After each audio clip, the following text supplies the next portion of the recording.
título da mensagem de hoje é o impacto da visão, porque nesse processo do face a face, no caminhar com Ele, você vai ter uma visão da glória de Deus. Jesus disse: todo aquele que nasce de novo vê o reino de Deus. O reino de Deus é invisível aos olhos humanos, mas quem nasce de novo passa a ver, porque agora o seu espírito renascido tem os olhos espirituais, e através dos olhos espirituais você pode ver o invisível. Aliás, a fé é a certeza das coisas que não se veem, e você vive pela fé. Então o impacto da visão é quando você tem aquele choque, vamos dizer assim, aquele encontro, e esse encontro muda você, transforma você. É impossível você ter uma visão de Deus, um encontro com Deus, como foi falado no passado, e ficar o mesmo. Se eu chegasse aqui e falasse: irmãos, eu estava vindo para cá e no caminho aconteceu um acidente, eu fui atravessar a rua e um caminhão passou por cima de mim. Lógico, era um caminhão, aquela Samanta de 30 toneladas, e passou a primeira roda, a segunda, a quarta, sabe que tem bastante? Mas eu limpei a poeira, estou aqui, graças a Deus. Você acreditar nessa história? Não, um caminhão não, porque aconteceu um grande milagre. Mas não é natural, normal, um caminhão passou em você. Inclusive, o acidente foi tão feio que pegou fogo, o caminhão estava embaixo dele. Mas depois eu limpei a roupa e vim aqui, passou em cima de mim, pegou fogo, explodiu, mas eu estou bem, viu, irmãos? Estou muito bem. Você acredita nessa história? Se você tem encontro com Deus e falar: olha, está tudo normal, só tirei assim a poeirinha. Se você teve uma visão de Deus, não pode ficar o mesmo.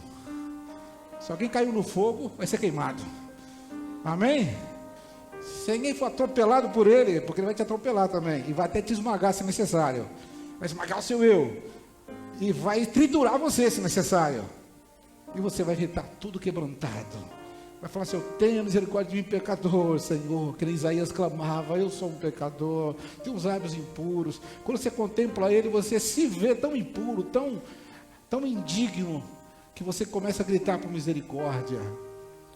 A Bíblia diz que nem os santos anjos sentem-se puros diante dele. Sabe os santos anjos que nunca pecaram? Não se sentem puros diante de tanta santidade. Lógico que eles não vêem transgressão, mas diante dele, ninguém pode ser igual a ele.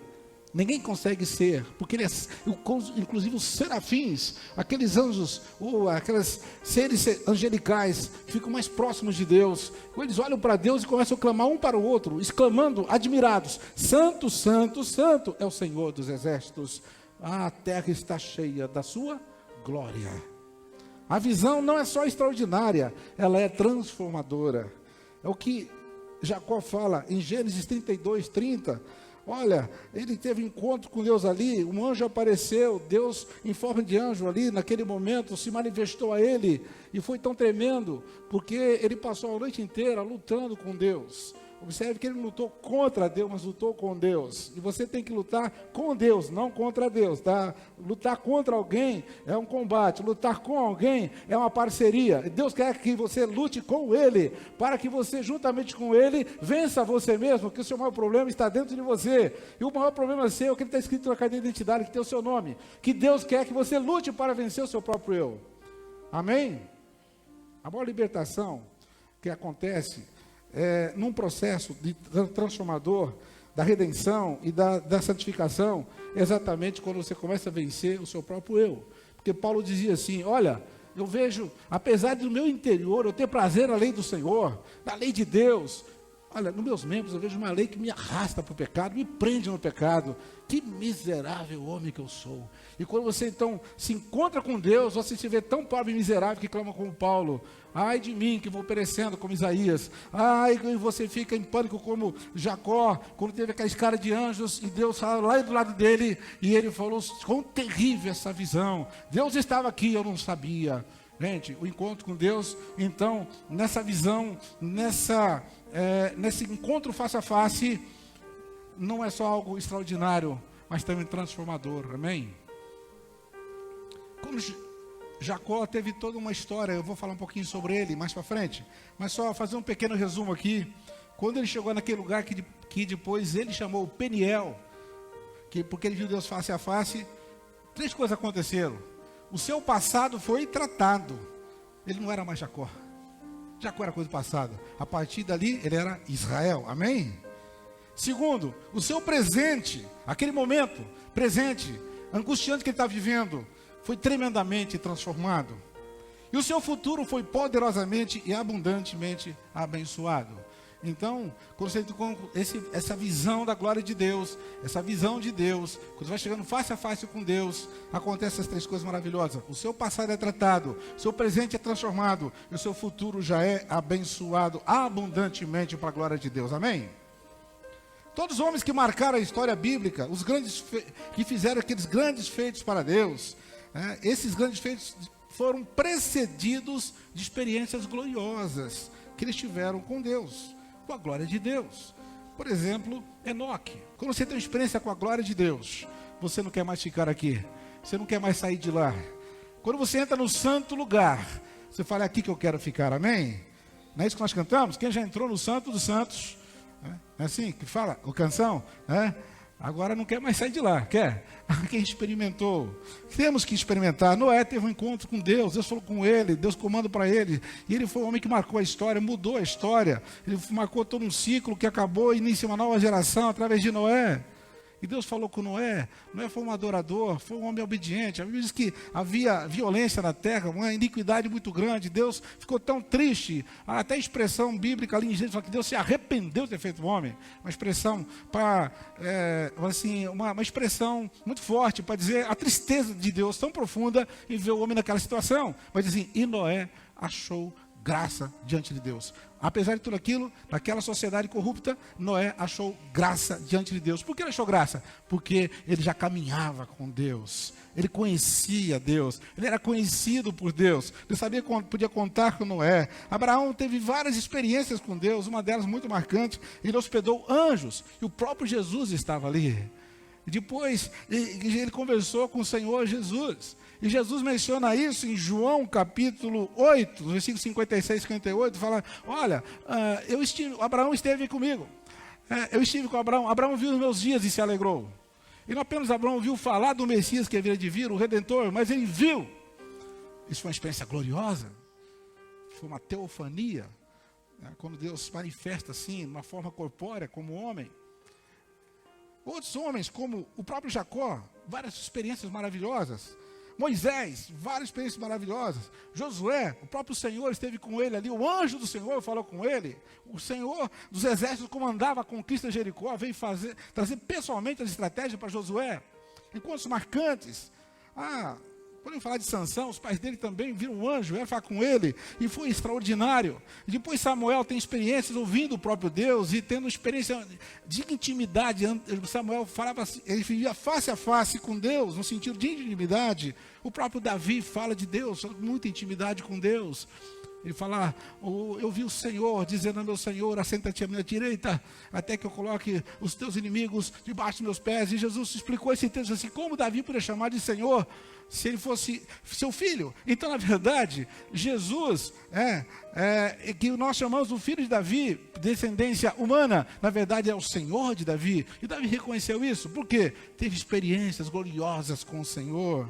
Elias, um homem de Deus, experiências marcantes. Deus falou com ele no Monte Horebe, falou em outros tantos. Ele tinha experiência em trasladamentos. Ele é trasladado. Você viu alguém que está aqui depois para outra cidade? Sem precisar de carro, de camelo, de avião, de nada. Era o Elias.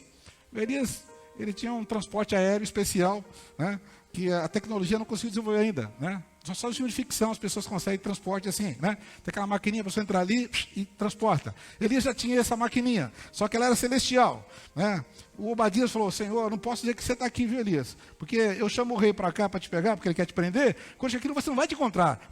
Deus vai te levar para outro lugar. Você traz, então, aí, poupa a minha vida, por favor. Se eu não posso falar que você está aqui, a ser que você prometer que vai ficar aqui. Aí eles, não, pode chamar o rei que eu vou ficar aqui.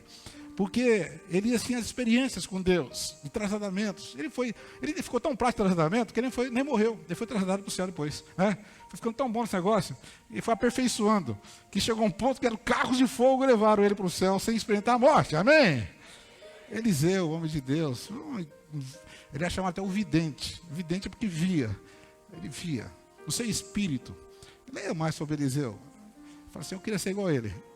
Se você precisa espelhar em alguém, está Eliseu aí. Homem de milagres. Porção dobrada do espírito de Elias. Isaías viu a glória de Deus no templo. Isaías capítulo 6 fala esse impactante momento. E ele se sentiu tão pobre, miserável, começou a gritar desesperado, sentindo-se o pior dos pecadores. Olha que ele já era um profeta, um homem direitinho, um homem bonito, tudo certinho, mas perto, quando você vê a glória de Deus, você se sente mal. Você fala, mas quem sou eu? Né? O próprio Ezequiel, experiências maravilhosas. Quando você lê Ezequiel, ele também foi trasladado, ele também teve visões, Deus, manifestações maravilhosas. Ezequiel, ele vê os querubins também, como Isaías, ele descreve parecido com aqueles seres viventes que estão no Apocalipse. Ele viu o trono de Deus. Ezequiel teve experiência de ser trasladado também da Babilônia para Jerusalém. Ele foi levado pelos cabelos, mas foi levado. Mas foi por anjos, então não deu problema. Ele foi, viu tudo que está acontecendo e voltou para a Babilônia. Então, esse era Ezequiel. Nós estamos dizendo, Deus, o Deus do extraordinário, Deus do impossível.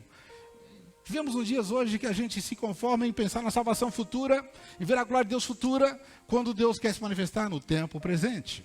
Aleluia. Os discípulos de Jesus tiveram experiências maravilhosas. Ele falou para o Natanael, ô Natanael, sabe o que eu falei para você aqui? Você está debaixo da figueira, você creu? Você vai ver coisas extraordinárias. Daqui para frente vê o Filho do Homem e vai ver os anjos subirem e descendo na presença dele. Você vai ver isso. E Natanael falou, eu quero ver. Eu quero ser seu discípulo. Se é para ver isso, eu quero. Amém? Quem quer ver a glória de Deus, diga amém. E Jesus falou, olha, temos aqui que não vão experimentar a morte sem antes que vejam o reino de Deus vindo com poder. Alguns dias depois, 8 dias depois, ele tomou Pedro, Tiago e João e foi para o monte ali. E Jesus entrou na dimensão de glória na frente deles. Foi transfigurado.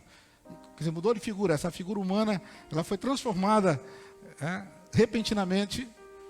E Jesus já não estava, né, no seu corpo físico normal. Ele entrou na dimensão de glória. E nessa dimensão ele podia falar com 2 outros homens que vieram na dimensão de glória falar com ele. Moisés e Elias. Isso é experiência, irmãos. Isso é tremendo. Nós desejamos isso? A pergunta é, o que nós queremos? Bem de você, hoje você está aqui no templo presente. Ou está em casa pensando, será que Deus vai me dar aquele carro? Será que Deus vai curar essa enfermidade? Será que meu filho vai passar na faculdade? Eu sei que tudo isso é importante. Mas, gente, isso tudo são coisas que são simplesmente acrescentadas quando você busca o reino de Deus. Não se preocupe com essas coisas. Deus falou que se você buscar o reino dele, esse reino invisível e glorioso, essas coisas são acrescentadas. Você não vai perder tempo ou gastar tempo falando assim, eu preciso do meu carro quebrou, eu preciso trocar de carro, eu preciso de casa, eu preciso casar, eu preciso de uma noiva, uma namorada, ou eu preciso ser curado, Senhor, e essas coisas. Né? Não é errado você orar, mas quando você busca o reino, elas são acrescentadas, amém? Amém, irmãos? E esse reino é um reino de poder. Nós temos várias experiências maravilhosas, mas eu queria falar vários níveis de visão espiritual. 3 níveis, pelo menos, são vários níveis. Vamos citar aqui, resumir em 3. Primeiro nível da visão espiritual. Se você está anotando, para anotar o seguinte. Primeiro nível, a visão da fé. Os olhos espirituais são abertos, você passa a ver o invisível. E inicia a caminhada da fé. O que é isso? A Bíblia diz que todos os homens estão em trevas. Essas trevas significam o quê? Escuridão. É uma cegueira. Para quem é cego, tudo é trevas. Cego não vê a luz. E quando você, enquanto não tem encontro com Deus, e o seu espírito não é vivificado pelo Espírito Santo, porque você não nasce de novo, o seu espírito está morto, e espiritualmente você está em trevas. Tudo é escuro para você. Tudo que você pensa em termos de religião, em termos de Deus e divindade, é uma pura escuridão. Você vai ser enganado facilmente. Você não vai achar a verdade se você está no escuro. Imagina a sua casa escura, apaga a luz. Quem sabe falta eletricidade, fala, mas eu vou limpar a casa agora, sem nada. Você não consegue. Você não vê nada, vai tropeçar. Como você pode ver o caminho se estiver tudo escuro? Jesus falou, eu sou a luz do mundo, e eu sou o caminho. Amém? E essa luz ilumina o caminho, você pode ver o caminho, mas seus olhos espirituais têm que ser abertos. E com essa primeira experiência que todos nós temos, quando os nossos olhos espirituais conseguem ver, o que você vê? Eu estava pensando nessa palavra aqui, me veio aquele hino antigo, que a maioria de vocês não conhece, mas que é bem antigo que nem eu sou muito antigo, quase o tempo de Noé e Abraão, quase, né? É o seguinte, a gente cantava assim, ó quão cego eu andei, e perdido vaguei. Quem lembra disso aqui, ó? Vamos ver quem lembra. Poxa vida, tem tanto jovem aqui, né? Algum cego andei, perdido vaguei, longe, longe do meu Salvador, mas do céu ele desceu, o seu sangue verteu, para salvar o perdido pecador. O que mais? Foi na cruz, onde um dia eu vi meus pecados castigados em Jesus. Olha, ó. Foi ali pela fé, a visão, que os meus olhos abri e agora me alegro em sua luz. Já vi que os irmãos são jovens que nem eu. Aleluia, vamos aplaudir o Senhor. Olha que coral. Glória a Deus. Foi ali pela fé que meus olhos abriram. Amém? Ele abriu os meus olhos, foi quando eu tive a primeira experiência de visão espiritual. Eu vi que era pecador e precisava do Salvador. Foi na cruz que eu vi isso. Eu vi que eu era pecador, mas eu vi que eu tinha um Salvador. Aleluia! Então pela fé eu aceitei e agora me alegro em sua luz. Amém? Aleluia! Vou citar aqui dessas 3 fases da vida de Moisés. A Bíblia diz que ele, quando ele era jovem, ele vivia num palácio. Mas em Hebreus capítulo 11, quando cita Moisés, fala que pela fé, já adulto, recusou ser chamado filho da filha de Faraó, preferindo ser maltratado com o povo de Deus a desfrutar os prazeres do pecado durante algum tempo. Por amor de Cristo, considerou sua desonra uma riqueza maior do que os tesouros do Egito, porque contemplava a recompensa. Os olhos de Moisés se abriram. Ele viu uma recompensa maior que os tesouros do Egito. E ele renunciou tudo. Quando você vê Jesus e o tesouro que ele tem que te dar, você vende tudo e compra esse tesouro. Amém? Então Moisés tem que abrir mão de tudo. E você também tem que abrir mão de tudo. Você não tem como comprar esse tesouro se não for com tudo que você tem. Jesus contou essa parábola. Alguém encontrou um tesouro no campo, só que para ter aquele tesouro tinha que comprar aquele campo, e ele teve que vender tudo. Não tinha como ele comprar se não vendesse tudo. E ele estava dizendo, assim é o reino de Deus. Você tem que abrir mão de tudo. Deus não aceita que você renuncie só 90%, ou 95%, ou 99,99%. Você tem que ir 100%. Moisés não podia ficar com um pé no palácio, um pé com os hebreus. Ele falou, tem que ficar com um com o outro. Foi assim, ele contemplava a recompensa. Quantos aqui já abriram seus olhos espirituais e vê a recompensa de Deus? Valeu a pena renunciar tudo?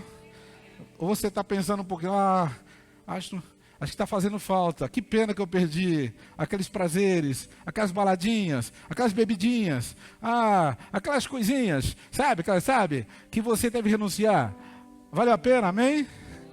Você tem tesouros maior? Aleluia! A um outro nível. Moisés teve um outro nível. Ele já estava há 40 anos fora do palácio. E agora ele precisava ter uma outra visão de Deus. Ele estava apacentando o rebanho do seu sogro. E lá no Monte Horebe, vocês sabem que ele viu uma árvore muito bonita e frondosa, que é uma sarça. E essa árvore estava pegando fogo. Estava em fogo, estava em chamas. Isso acontecia no deserto, uma faísca, alguma coisa. Mas o que é extraordinário é que a árvore não se consumia, continuava verde. É impossível uma árvore pegar fogo e continuar verdinha. Então, ele ficou olhando. E quando ele percebeu isso, ele foi se aproximando. Falou, há um mistério aí. Há um mistério. Foi chegando perto. E quem estava lá, no meio daquele fogo, estava o próprio Deus, esperando por Moisés. E quando ele foi chegando, Deus falou com ele, Moisés, tira a sandália dos seus pés. Porque o lugar que você pisa agora é uma terra santa, é um lugar santo. Porque onde está a presença de Deus é lugar santo. Por isso que se você andar na presença de Deus, onde você andar será santo. Nós só saímos da santidade quando saímos da presença de Deus. Porque onde está a presença, está a santidade de Deus. Amém? Nós temos que andar na presença. Eu já pequei tantas vezes porque eu saí da presença. Tem que voltar para a presença. Me perdoa. Porque na presença é plena santidade. Amém? Você concorda comigo? Você consegue pecar na presença? Não dá. Você só peca quando sai da presença. Por isso que Deus falou para Abraão, Abraão, anda na minha presença e ser perfeito. Amém? Aleluia. Não é para Deus ser perfeito, porque você está impregnado da santidade. Até a sandália contaminada dele tinha que se tirar ali. Deus estava tratando de Moisés. E ali então, nessa visão, vamos dizer assim, esse outro nível da visão, então Deus ativou o seu chamado. Olha, Quem sabe você já tem a primeira visão da fé, onde você vê o reino de Deus pela fé. Você se vê como pecador, mas você reconhece que é um Salvador. Você crê na volta de Jesus, crê no arrebatamento da igreja, crê que você está salvo, você pode morrer hoje, você não tem medo da morte, que a morte já foi vencida. Mas você ainda precisa ter uma experiência como essa do Monte Horebe. Onde Deus ativa o seu chamado e você está ali. Deus trata todos seus questionamentos, as suas dúvidas, seus bloqueios e impulsiona você para aquilo que você foi chamado, para aquilo que você nasceu. Moisés não nasceu para ficar no palácio, Moisés não nasceu para ser um pastor de ovelhas, não, ele nasceu para ser um libertador do povo do Egito, mas até aquele momento, já com 80 anos, ainda estava fora do seu chamado. É necessário esse nível de impacto da glória de Deus na sua vida, essa visão espiritual para você reconhecer o seu chamado. Qual é o seu chamado? Todos nós temos chamado. Não, diga, eu não sei o que fazer. Então que você não chegou nesse nível ainda. Eu sei que já estou salvo, mas eu fico sentado aqui, eu fico em casa vendo as lives, então você ainda está no primeiro nível. Porque quando você chega no Monte Horebe, no sentido de Deus fala com você na sarça ardente, Deus fala no seu coração na sarça ardente, Deus fala no seu coração no fogo onde ele se manifesta, porque Deus é fogo consumidor, aí você entende o seu chamado. Depois do Monte Horebe, Moisés estava pronto para cumprir o seu chamado. Mas ele tem uma terceira experiência. Depois de libertar o povo do Egito, já estava no deserto, ele chegou ao Monte Sinai. Gente, foi tremendo. Porque ele teve várias experiências. Numa delas, ele subiu no monte, e ele ficou 40 dias na presença de Deus. Ele ficou num estado de glória tremendo, que ele não precisou nem comer nem beber. Algo que humanamente é quase impossível. O corpo humano aguenta sem comer até uns 30 dias, mas sem beber não consegue. 3 dias, 5 dias, olha, não sei quanto, mas é bem pouco. E foi um dos poucos casos na Bíblia de que ficou sem comer e beber. Então, acho que são 2 casos que são citados. O próprio Jesus não cita se ele ficou sem beber, só fala que ele ficou sem comer. Então não menciona bebida. É bem provável que Jesus bebeu água. A Bíblia só menciona comida, ficou sem comer 40 dias e depois teve fome. Mas Moisés estava ali e foi impactante com a visão que ele teve ali naquele face a face com Deus, 40 dias no Monte Horebe, no Monte Sinai, que ele saiu dali tão transformado que até o seu rosto brilhava. Estava impregnado da glória. E a partir dali Deus falava com ele face a face. Deus descia na sua tenda, uma nuvem descia na sua tenda. E eu vi uma voz, 2 homens conversando, 2 pessoas conversando, como um homem fala com seu amigo. Eu ouvi uma conversa de longe. Era Deus falando com Moisés, de uma maneira bem pessoal. Porque Moisés agora, ele tinha tido uma experiência de glória nesse nível, onde você já é transformado, né? Onde você agora já consegue ter uma intimidade com Deus que poucas pessoas podem ter. Poucas pessoas alcançam nessa vida, porque talvez não buscam. Mas Moisés, ele teve essa visão da glória, e essa visão desse nível de glória, onde ele passa então a ser algo tão íntimo de Deus, que Deus podia falar com ele face a face, como alguém fala com o seu amigo. E tanto que no livro de Deuteronômio, quando fala da morte de Moisés, fala que nunca mais se levantou um profeta como Moisés, com o qual Deus falava face a face, como qualquer homem fala com seu amigo. Significa então que Moisés chegou no nível que poucos mortais chegaram, ou podem chegar. Mas você pode chegar, é só buscar, amém? Outro ponto importante dessa mensagem: quando uma visão da glória de Deus se faz necessária, vamos contar a experiência de Jacó? Então, por exemplo, quando a crise ou as circunstâncias falam mais alto do que as promessas de Deus. Você tem promessas? Sim ou não? Tem promessas. Mas há momentos que você esquece a promessa. Depende da circunstância, você esquece a promessa. E você entra em pânico, entra em desespero. Ou você fraqueja. Olha, falando um pouquinho de Jacó, ele já era herdeiro das promessas de Abraão, porque ele tinha sido abençoado pelo seu pai, lembra? Ele recebeu a bênção, a transferência do legado do patriarca Abraão, passou para Isaac, passou para Jacó. Depois, né, ele já andava debaixo das promessas do próprio Deus, porque lá em Betel, quando Deus se manifesta, fala com ele, e Deus abençoa pessoalmente, fala: eu vou te abençoar, nessa sua caminhada até Arã, eu vou te abençoar, e você pode voltar, e você vai voltar muito enriquecido, você vai voltar muito abençoado, porque eu estarei com você. Aí, ele teve outra experiência quando voltava de Canaã, em obediência ao Senhor, e viu o exército de anjos de Deus que vinham ao seu encontro. Tanto que ele chamou aquele lugar Manaim, que quer dizer encontro com os anjos, ou acampamento de anjos. Ele teve tantas experiências com Deus, mas as circunstâncias abalaram o seu coração. Porque quando estava retornando, já mais de 20 anos depois, para sua terra, já com uma família tão grande, com rebanhos, com servos, muito rico, mas ele tinha que encontrar Esaú, seu irmão, e o seu irmão tinha o jurado de morte. Naquela situação em que ele enganou Isaac, né, e passou no lugar de Esaú, ele não esperou em Deus para pegar a bênção, ele teve um jeitinho, e quando você dá um jeitinho, aí você até recebe a bênção, mas depois tem outras complicações. Foi o caso de Jacó. Deus ia fazer algo, a bênção era dele, não era de Esaú, mas não precisava ter mentido, aí então complicou, ele precisou fugir, ver as consequências dele ter que ficar longe da família e ter o irmão odiando e depois não ver a morte da sua mãe. Quer dizer, ele voltou, já não viu seu pai, então ele perdeu muito esse convívio familiar porque ele se precipitou em buscar a bênção, mas ele tinha a bênção. Deus viu o coração dele, viu que o coração de Esaú era profano, dele não, ele queria a bênção. Amém? Deus está vendo o seu coração. Mas tem um momento que você vai fraquejar, as circunstâncias são tão fortes, a crise pode ser tão forte, você esquece as promessas. Então ele chegou e falou assim, eu tenho um jeito de conquistar meu irmão, vou mandar uns presentinhos para ele.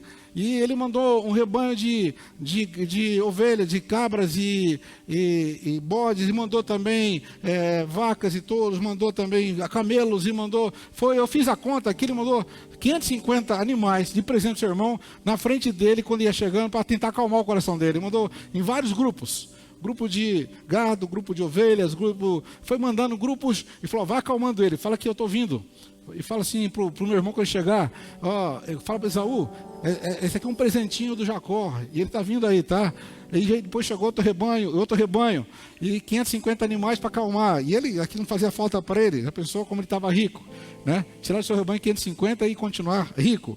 E naquela circunstância, você não tem mais saída humana. Ele estava tentando uma saída humana, mas ele entrou em desespero, porque ele sabia que não ia mudar o coração do seu irmão. Então ele passou todo o pessoal num ribeiro chamado Jaboque, mas ele ficou por ali. Ele falou, agora tem que falar com Deus. E ali então, ele começou a buscar a Deus, e Deus se manifestou a ele. Então, ele tinha esquecido as promessas, estava abalado para as circunstâncias, mas ele precisava de uma experiência gloriosa. Quem sabe você está passando por uma situação difícil, momento difícil, você precisa de uma experiência gloriosa. Você precisa falar, como eu vi uma irmã falar esses dias, eu vou ficar aqui na sala, eu vou orar até Deus se manifestar, e ela tem uma experiência gloriosa que ela compartilhou no grupo de líderes. Uma experiência gloriosa que ela nunca tinha tido. Deus quer que você tenha experiências gloriosas, porque Ele quer manifestar a sua glória. Ele disse para Marta, irmã de Lázaro que estava morto, se creres verás a glória de Deus. E Jacó cria, então Deus se manifestou, e vai um anjo ali, e a Bíblia diz que apareceu um varão, mas em forma humana, ou parecido um homem, e esse homem lutava com ele, Jacó o prendeu, precisa da sua bênção, e até que estava clareando o dia, e esse anjo falou, preciso ir embora, acabou meu tempo aqui, mas Jacó, não vou te deixar enquanto você não me abençoar. E então aconteceram algumas coisas extraordinárias. O anjo primeiro tocou na coxa dele e ele ficou totalmente torto ali, porque a Bíblia diz que deslocou, né, aqui a coxa dele, então o nervo dele, e ele ficou quase imobilizado. Mas mesmo assim se agarrou no anjo. Olha só que vontade da bênção. Se agarrou no anjo e não deixava o anjo ir, e até que aconteceu algo tremendo, né? Amém?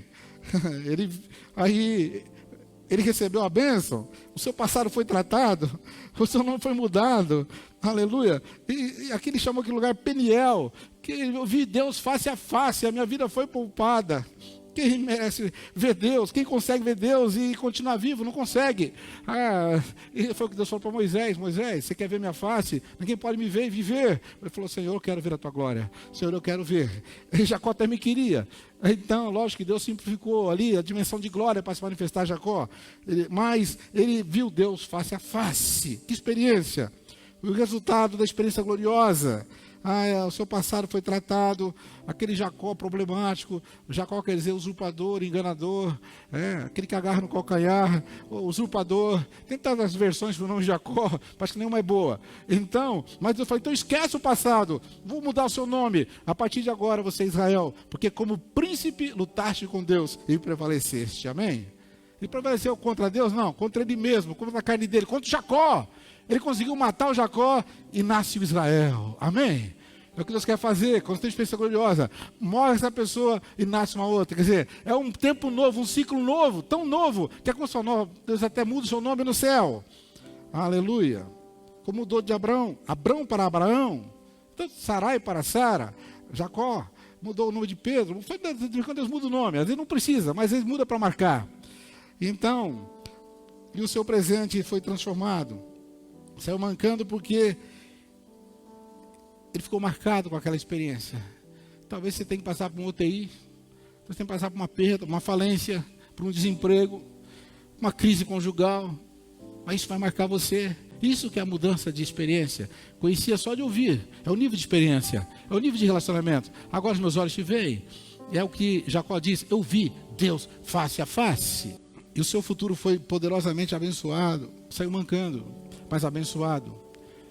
As marcas podem deixar você mancando. Pode ser marcas dolorosas, mas você sai abençoado. As pessoas vão olhar para você. Não pode mais te chamar de Jacó, porque agora é Israel. Não pode ver, você não pode mais andar, nem muito menos correr, porque você está mancando. Mas agora você tem a bênção de Deus.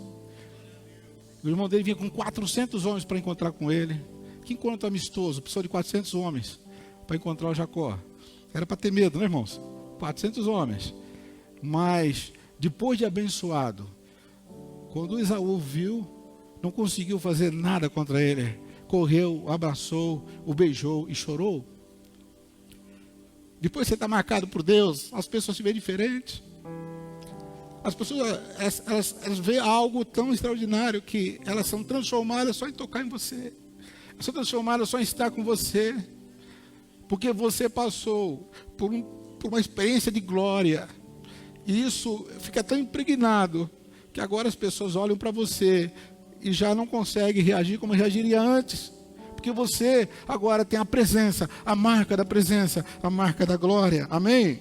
Jesus disse que muitos servos seus, isso inclui você, poderão ter experiências gloriosas e celestiais ainda nesta vida. Foi quando ele disse aos discípulos, em Marcos 9, versículo 1, ele lhes disse: garanto que alguns dos que estão aqui, de modo nenhum experimentarão a morte, antes de verem o reino de Deus vindo com poder. Alguns, não falou muitos, alguns. Por que alguns? Porque Deus discrimina as pessoas, porque Deus não quer que todos vejam. Não, é que Ele sabe que nem todos têm esse apetite, essa fome, esse desejo. Se você deseja só a salvação futura, é o que você vai ter. Mas se você desejar a glória aqui e buscar aqui, você verá a glória de Deus. Antes de experimentar a morte física, você poderá ter experiências gloriosas e celestiais. Porque você vai ver o reino de Deus vindo com poder na sua vida. Mas quais são as condições necessárias para ter essa experiência com a glória de Deus? Primeiro você precisa crer. Crer, acreditar que isso é uma bênção de Deus para você. Que isso é para você também. Você falou, isso foi para Moisés, foi para Abraão, foi para algum apóstolo do passado, quem sabe algum apóstolo presente, algum profeta? Não, é para todos. Ele falou assim, os sinais seguirão os que crerem. E no meu nome fazer maravilhas. E no meu nome fazer milagres iguais e até maiores do que eu fiz. Se crerem. Não falou um ou outro. Os que crerem. Mas nesse nível de busca de glória, só alguns querem. Só alguns desejam de coração. Então ele falou, alguns não experimentarão a morte, sei que vejam o reino vindo de Deus com poder. O reino de Deus vindo com poder. E aconteceu que 8 dias depois, como eu citei, Pedro, Tiago e João foram convidados para ir ao monte onde viram Jesus na dimensão de glória. Falando com Moisés e Elias sobre coisas que aconteceriam no futuro, daqui poucos dias depois em Jerusalém. Porque Moisés e Elias já estão na dimensão de não tem passado, presente e futuro, podia falar sobre o futuro com Jesus. Né? Já era um profeta essa aqui na terra, imaginou depois estão em glória, né? E conversar com Jesus sobre coisas, ele falar com quem sobre coisas futuras. Melhor que vamos chamar um profeta que já está no futuro. Era Moisés e Elias. Amém? Aleluia. Quem crê nisso, diga amém. Está na Bíblia. Depois você lê Marcos capítulo 9. Ele falava sobre coisas futuras. Não foi ali só uma experiência de glória. Tem pessoa que sobe no monte só para ver se brilha um matinho, ou só para ver se o céu abre, se passa uma nuvem, e se ele cai, se ele rola. Não, é mais do que isso. Você pode ter experiências gloriosas, e você pode ver coisas que vão acontecer, e ali pode preparar para as coisas que vão acontecer na sua vida, que estavam acontecendo naquele momento. Inclusive ali uma transmissão de autoridade, uma transferência de poder, porque a voz que falou para Pedro, Tiago e João disse, olha, Aqui está Moisés e Elias representando a lei dos profetas. Mas aqui está meu filho amado. A partir de agora, ouviu. Amém? A palavra está com ele. Então, cessou o tempo da lei dos profetas, que representada por Moisés e Elias. Houve uma transferência, houve uma transmissão de posse, de autoridade. E João Batista falou sobre isso. A lei veio por Moisés, mas a graça e a verdade por Jesus Cristo. É o que estava acontecendo ali, uma transmissão de posse. Daí para frente, então, Jesus estava assumindo o comando profético. Agora vocês não ouvem mais Moisés e Elias. Deus falou, agora vocês vão ouvir o meu filho amado. Ele que vocês vão ouvir. Ele que está com a palavra, ele que tem a mensagem. Ele é o meu porta-voz agora. Não são mais Moisés e Elias. Quer dizer, a transmissão ali da antiga aliança, né, que cessou em Jesus e começa uma nova aliança. Outra coisa que é importante, Jeremias 33:3, para você ver essa dimensão de glória. Aqui Deus está dando a oportunidade, diz, clama a mim e responder-te-ei, anunciar-te-ei coisas grandes e ocultas que não sabes. Então, que você crê que vai ver, tem que clamar, tem que buscar. Quanto tempo vai buscar? Quanto tempo vai ficar? Olha, você vai ser testado pelo tempo, pela paciência, pela perseverança. Jacó ficou ali a noite inteira. Ana orou por Samuel muitos anos. Ela era estéril. A paciência. Mas naqueles anos ela foi preparada para gerar o maior juiz, um dos maiores profetas de todos os tempos, Samuel. Nesse tempo de espera você está gerando algo para Deus. Nesse tempo de espera, Deus está forjando você. Para que quando você receber a glória, você não fique orgulhoso, não fique soberbo. Mas você esteja preparado para agora andar nessa dimensão de poder que Deus vai liberar sobre a sua vida. E para encerrar, eu quero citar um versículo-chave para que você possa ter uma experiência gloriosa com Deus ainda nessa vida. 2 Coríntios 3:18 diz assim: e todos nós, com a face descoberta, contemplamos a glória do Senhor. Segundo a sua imagem, estamos sendo transformados com glória cada vez maior, a qual vem do Senhor, que é o Espírito. Nesse caso, o Espírito Santo. Aqui um detalhe importante. Com a face descoberta, contemplamos a glória do Senhor. O que quer dizer face descoberta? É que, na verdade, nós não mostramos a nossa face. Na verdade, vocês não me conhecem. Nós não conhecemos um ao outro, porque nós escondemos, nós disfarçamos. Mas para você ver a glória de Deus, você precisa tirar essas máscaras, desnudar o rosto. Com máscara você não vai ver a glória de Deus. Quando você vê as pessoas com máscara, quase sempre fica só o buraquinho do olho.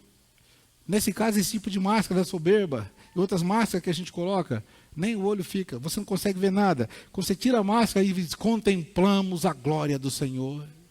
É preciso então tirar essa máscara de uma falsa humildade, falsa piedade. Talvez a gente não possa chegar aqui, sair contando para todo mundo suas mazelas, mas você pode chorar aos pés do Senhor e falar, Senhor, eu sou um pobre miserável, eu preciso. Eu não sou bonzinho como as pessoas pensam. Aqui dentro de mim tem uma pessoa muito ruim e eu preciso lutar com Deus para vencê-lo. Há um gigante aqui que precisa cair. Mas eu vejo nesses meus membros uma lei que arrasta para o pecado. Face descoberta. E nós, com a face descoberta, contemplamos a glória do Senhor. Deus convida você para contemplar a sua glória. Clama-me e responder-te-ei. Se creres, verás a glória. Isso é para você, é para esse tempo. Aleluia. O que você mais deseja? A gente às vezes perde o foco. Ela fala assim, eu preciso subir de nível. Eu preciso ver a glória. Outro nível de glória. Mas daqui a pouco eu começo a distrair. Começo até a perder o foco. E eu começo a afastar dessa busca em vez de intensificar. E aí que só alguns poderão chegar lá. Onde Moisés chegou, Pedro, Tiago e João chegaram. Onde Paulo chegou. Por que só alguns? Porque a gente prefere a máscara. A gente prefere fazer de conta que está bem. Mas para Deus não há nada oculto. Ele quer que você tire a máscara, não porque Ele precisa ver quem você é. Para você ter a coragem de mostrar quem você é. O anjo disse, Jacó, qual é o seu nome? Ele disse, Jacó, mas atrás de Jacó havia todo um significado de usurpador. Então ele está dizendo, qual é o seu nome? Usurpador, mentiroso, aproveitador, enganador. Isso, agora você confessou o seu nome, tirou a máscara, eu vou mudar o seu nome. A partir de agora, você tirou a máscara, você passa a ser Israel, porque lutaste com Deus e como príncipe prevaleceste contra o Jacó. O Jacó está derrubado, o Jacó está vencido, o Israel se levanta para a glória de Deus, amém? Deus seja glorificado, exaltado na sua vida. Busque a glória de Deus, aleluia.